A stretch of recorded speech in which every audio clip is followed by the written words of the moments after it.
అండి, కుమారి పెసల వంటకాల ఛానల్కి స్వాగతం. అందరూ బాగున్నారా? అందరం బాగోవాలని భగవంతుడిని ప్రార్థిస్తున్నాం. ఈరోజు మీకు చూపించబోయేది మనం పులిహోర చేసుకోవాలంటే మనకి ఎలా చేసుకుంటే బాగుంటుందో, మనకు అప్పటికప్పుడు పిల్లల గట్ట స్కూల్కి వెళ్ళేటప్పుడు మనం పొద్దున్నే టిఫిన్ అది తయారు చేసుకోవాలంటే లేట్ అవుతుంది అన్నప్పుడు మనం పులిహోర పులుసుని చక్కగా మనం పిసికేసుకుని చక్కగా ఉడకబెట్టేసి ఉంచుకుంటే పిల్లలకి మనకి పనిచేస్తుంది అనమాట. ఎప్పుడన్నా మన ఇంట్లో కూర కూడా కూరగాయలు అవి లేకపోయినా పులిహోరకి కింద మనం కలిపేసుకోవడానికి కూడా బాగుంటుంది. అలాగే మనం ఏ ఊరన్నా వెళ్దారన్నప్పుడు కొంచెం మనం బాక్స్ పెట్టుకుని వెళ్దారనుకున్నప్పుడు కూడా చక్కగా కొంచెం పులిహోర కలిపేసుకుని పెట్టుకెళ్తే మనకి నిల్వ ఉంటుంది అనమాట. మనం గుళ్ళకి వెళ్ళినప్పుడు యాత్రలకు వెళ్తుంటాం చూడండి, అలాంటప్పుడు కానీ మనం పొద్దున్న వెళ్ళి సాయంత్రానికి వస్తాం, అలాంటప్పుడు కానీ మనకి పులిహోర అయితే పులుపు కారం ఉప్పు అన్నీ ఉంటాయి కాబట్టి మనకి రైస్ కూడా పాడవద్దు అనమాట. ఓకేనండి, మనం ఇప్పుడు దాన్ని ఎలా తయారు చేసుకోవాలో మీకు చూపిస్తాను. చూడండి, నేను ఒక 1/2 కేజీ చింతపండు నానబెట్టానండి. ఇది చక్కగా మెత్తగా నానేదాకా వండించుకోవాలి. మనం గ్యాస్ వెలిగించేసుకుని పెట్టేసుకుని మనం ఇలాగా కొద్దిగా వాటర్ పోసుకుని చిక్కగా ఇలా పిసుక్కుని తీసుకోవాలన్నమాట. చూసారా, మెత్తగా నానిన దాని మీద మనకి పుంజంతా ఎలా వస్తుందో.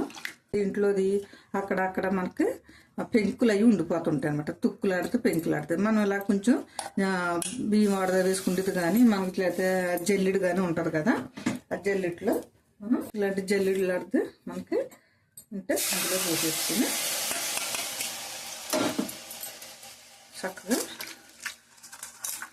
ఈ పెంకులు లాంటివన్నీ మనం మామూలుగా వడకెట్టి పోసేస్తే అవన్నీ మనకి ఉండిపోతాయి అన్నమాట. మళ్ళీ ఇందులో కొద్దిగా వాటర్ వేసి మనం మళ్ళీ పిసికి పోద్దాం. దీంట్లో పులుపు అంతా వచ్చేసింది అనమాట. మనం ఇప్పుడు మళ్ళీ దీంట్లోకి మనం ఈ చింతపండు పులుపులోకి కొన్ని రకాలు వేసుకోవాలి. వేసేసుకుని ఉడకబెట్టుకుంటే చక్కగా మనకి ఎక్కలు పొట్టు అన్నీ వచ్చేసినాయి అన్నమాట. ఇలాగ మనం ఉడకెట్టుకుని పోసుకోవాలన్నమాట. కొంచెం చక్కగా తీసుకుని లాస్ట్లో కొంచెం పలసగా తీసుకున్నా కొంచెం ఎక్కువ టైం ఉడుకుతుంది అనమాట. ఇందులోనే మనం కొద్దిగా 4 పచ్చిమిరపకాయలు, మనం ఇందులోనే 4 పచ్చిమిరపకాయలు, కొద్దిగా బెల్లం, అలాగే కొంచెం కరివేపాకు కూడా వేస్తున్నాను అనమాట. కొద్దిగా పసుపు, 1 స్పూన్ పసుపు, ఎందుకంటే మనకు దీంట్లో కూడా ఉడికితే బాగుంటుంది. అలాగే మనకి తగినంత మనం ఈ పులుసుకి సరిపడగా మనం రైస్లోకి మళ్ళీ వేసుకొని కలుపుకుంటాం. అంతే, ఎంత రైస్లోకి ఎంత కావాలుతుందో అంత మనం చూసుకుని కలుపుకోవాలన్నమాట. మనకి ఈ పులుసు చక్కగా కొత్తలాడుతూ ఉడుకుతుంది అనమాట. ఇది ఉడికేటప్పుడు కొంచెం మనం మూత మాత్రం జాగ్రత్తగా మూత పెట్టుకుని ఉంచుకోవాలండి, లేదంటే మీద ఆడుద్ది. ఓకేనా, ఈసారి మనం దీన్ని మూత పెట్టేసి ఉడకనిద్దాం. ఇదంతా దగ్గరికి పడుతుంది, ఉడకనిద్దాం. కొద్దిగా నూనె చుక్క కూడా వేద్దాం. ఒక 2 గరిటెల నూనె కూడా వేద్దాం. ఈసారి ఉడికిన తర్వాత చూద్దాం. మళ్ళీ చూసారా, ఉడుకుతుంది, మంచి వాసన వస్తుంది. కొద్దిసేపు ఉడకనిద్దాం. ఇంకా కొద్దిగా దగ్గర పడినిద్దాం. ఈ లోపల మనం ఈ దగ్గర పడే లోపల కోపు కూడా తయారు చేసుకుందాం. కలిపి చూపిస్తాను మీకు ఎలా ఉంటుందో చూద్దరు. కానీ నేను ఎందుకంటే మనకి కొద్దిగా అందులో పోసుకున్నాం నూనె. ఈ లోపల మీకు ఇది చూపించే లోపల ఇదిగోనండి, మనకి పులిహోర కోపులోకి మినపప్పు, శనగపప్పు, 7 శనగగుళ్ళు, అలాగే మనకి అల్లం, కరివేపాకు, ఎండుమిరపకాయలు, అలాగే పచ్చిమిరపకాయలు, ఎండుమిరపకాయలు మనకి ఇవి పులిహోర తాలింపుకి అనమాట. మనకి తర్వాత కొద్దిగా మనం ఇంగువ, అలాగే మనకు ఇప్పుడు అప్పటికప్పుడు కలుపుకోవటానికి కొద్దిగా మనకి ఆవాలన్నమాట, ఆవపొడి, ఆవపిండితోటి మనం చింతపండు పులిహోర తయారు చేస్తున్నాం.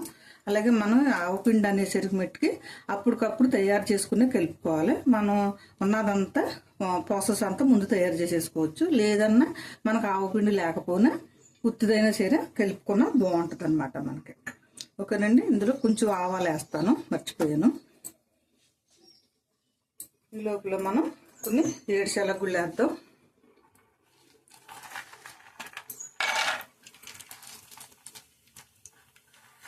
చింతపండు పులుసుకి మనకు ఒక 1/2 కేజీ చింతపండు పులుసు వేసాం కదా, ఈ ఆవాలు ఇదిగో మనకి సరిపోతాయి. మన చింతపండు మన చింతపండు నానబెట్టుకున్న దాన్ని బట్టి కోపు కలుపుకోవాలన్నమాట. కొద్దిగా నెయ్యి, ఈసారి మినపప్పు శనగపప్పు కూడా వేసేసుకుందాం. ఆవాలు,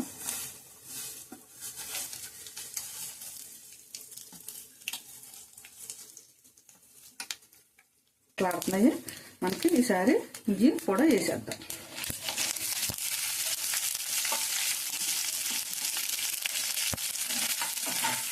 మినపప్పు శనగపప్పు ఇవన్నీ కూడా కొంచెం ఎర్రగా యాగనివ్వాలన్నమాట. మనం వేపేటప్పుడు మట్టి కంపల్సరీగా మనం వేపాలి, లేదంటే అలా వదిలేస్తే సగం వేగితే సగం వేగం అనమాట. మొత్తం అన్నీ కలిపి వేపితేనే చక్కగా అన్ని సమాన పాలలో వేగుతాయి.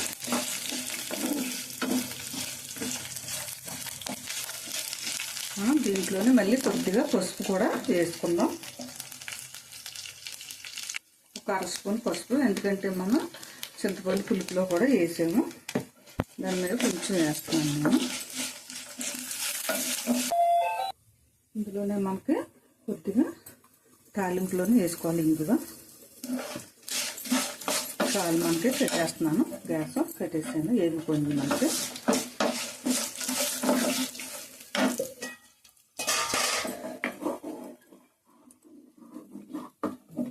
చింతపండు కూడా మనకి దగ్గర పడిపోయింది, ఇది కూడా పెట్టేస్తున్నాను.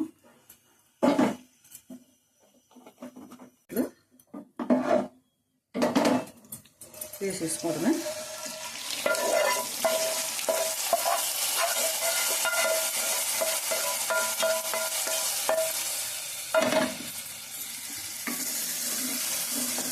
చింతపండు మనకి పులిహార చింతపండు పులుసు రెడీ అయిపోయింది. చూసారా, ఇది చల్లారాక బాటిల్లో పోసేసి ఉంచేసుకుందాం. మళ్ళీ కొంచెం రైస్లో కూడా కలిపి చూపిస్తాను మీకు, చూడండి. ఇది చూసారా, అన్నంలోనే మనం కొద్దిగా పులుసు వేద్దాం. మనం కలిపి మీకు చూపిస్తాను. ఇదిగో చూసారా, చక్కగా పులిహార కలిపాను నేను. ఇందులో కొంచెం తీసి మనకి చాలా బాగా వచ్చిందండి. మనకి ఇది మనం ఎన్నాళ్ళున్నా చక్కగా ఫ్రిడ్జ్లో పెట్టి దాచుకుంటే మనకి నిల్వ ఉంటుంది అనమాట. మనకి పులిహార చింతపండు పులుసు అనమాట. ఇది మనం చక్కగా దాచుకుని ఉండొచ్చుకుంటే మనకి ఎప్పుడు కాలితేప్పుడు ఇలాగా కలిపేసుకోవచ్చు. ఓన్లీ మనం ఉత్త రైస్ కలుపుకుని వండేసుకుని కలిపేసుకోవచ్చు. ఓకేనండి, మీకు చేసే విధానం ఎలా కలుపుకోవాలో ఎలా చేయాలో మీకు చెప్పాను కదండి. మనకి ఎప్పుడన్నా కొంచెం ఉప్పు కావాలితే కొంచెం కలుపుకోవచ్చు మనం. అలాగే ఆవపిండి కూడా మనం కొద్దిగా మనం చేసుకునేటప్పుడే కొంచెం మిక్సీలో పొడి ఆడేసుకుని కలిపేసుకోవచ్చు వేడి అన్నంలోనే. అలా బాగుంటుంది అనమాట. ఎందుకంటే ఇందులో కలిపేసి ఉంచుకుంటే కొంచెం కొద్దిగా సిరిసేది వచ్చినట్టు ఉంటుంది. అప్పటికప్పుడు కలిపేసుకున్నది అయితే పర్లేదు. నిల్వ ఉండాలంటే కొంచెం ఏమన్నా మనకి సేదు వస్తుందేమో అని భయపడి అందులో కలపకూడదు అనమాట. ఓకేనండి, ఇదిగోనండి పులిహార పులుసు పులిహారకి మనకి ఇలాగ ఉంటుంది. చాలా బాగా వచ్చిందండి. ఒక స్పూను నేను ఇప్పుడు టేస్ట్ చేసి చూశాను, చాలా బాగా వచ్చింది. ఓకేనండి, మీకు తయారు చేసే విధానం ఎలాగో చెప్పాను.